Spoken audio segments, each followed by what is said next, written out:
Hello guys, welcome to my YouTube channel. Today we are going to be seeing how scientists make protein using carbon 4 oxide.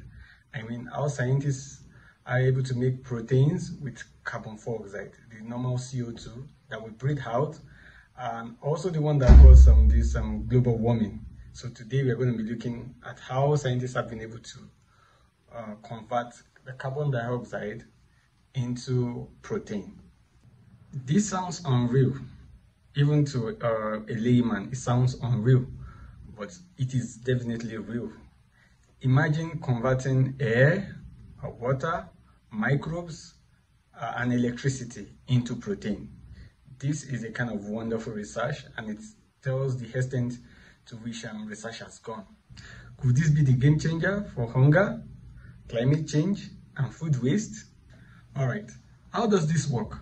Scientists feed microbes with carbon dioxide, and also the microbes also get hydrogen from water. Now, eating and feeding on these two gases, these microbes produce a kind of protein powder that is rich in nutrients, and this protein powder also are edible to humans. So that is basically how this is done. This process is more or less like kind of brewing beer, but instead of getting the alcohol, we in turn get protein. Why is this kind of innovation very important? We are all aware that to carry out farming that could feed a very large community or a country, it requires large farmland and a series of addendum like fertilizers and the likes. And but for the case of manufacturing protein using carbon dioxide, actually this can be done in a very tight space, a little space, in deserts, everywhere, wherever you might be, you can easily carry this out. So this is advantageous over the normal practices that we have using farmland to produce plants and animals that we could get protein from. This is quite better than using the normal traditional method of farming. So this is one of the advantages that the scientists have gotten by producing protein from carbon 4 oxide, which is also known as carbon dioxide.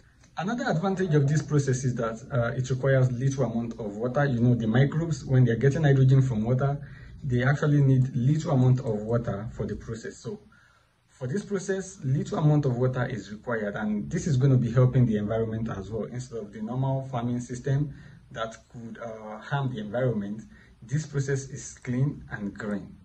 Companies in Finland and United States of America are already practicing this process.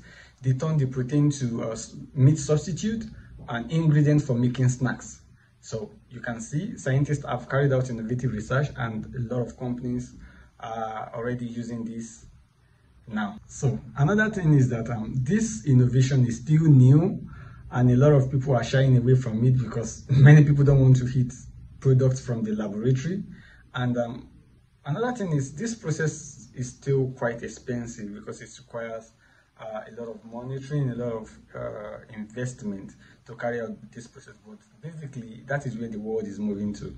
Just like we have earlier, where people feel it is difficult to power electricity, to power our vehicles using electricity, but now we can see a lot of vehicles that are being powered with electricity. So in the long run, basically that is what we'll be having, because the world population is increasing. As the world population is increasing, there is need to increase the food, and particularly protein, for areas where we have low protein, protein deficiency in children, in the population in general. So there is need to improvise the method of protein manufacturing, and this innovation is one of the basic development in that regard, and it will be helping the world population. And also basically this could help to feed people in areas where there is no farmland, where we have arid land, where we have deserts. It could help in feeding people in such areas in the long run.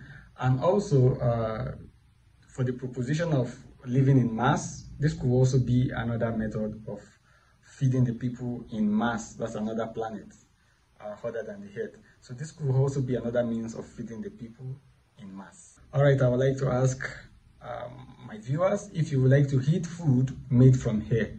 So you can let us know in the comment section if you'd be interested in eating food made from hair. and also in the laboratory.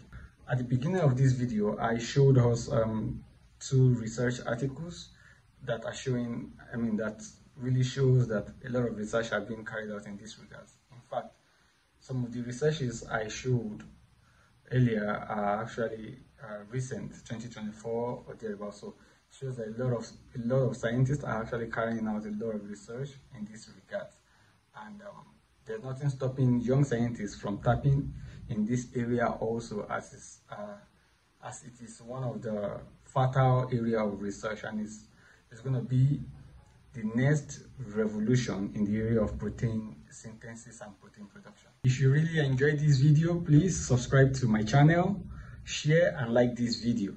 And also you can send your questions.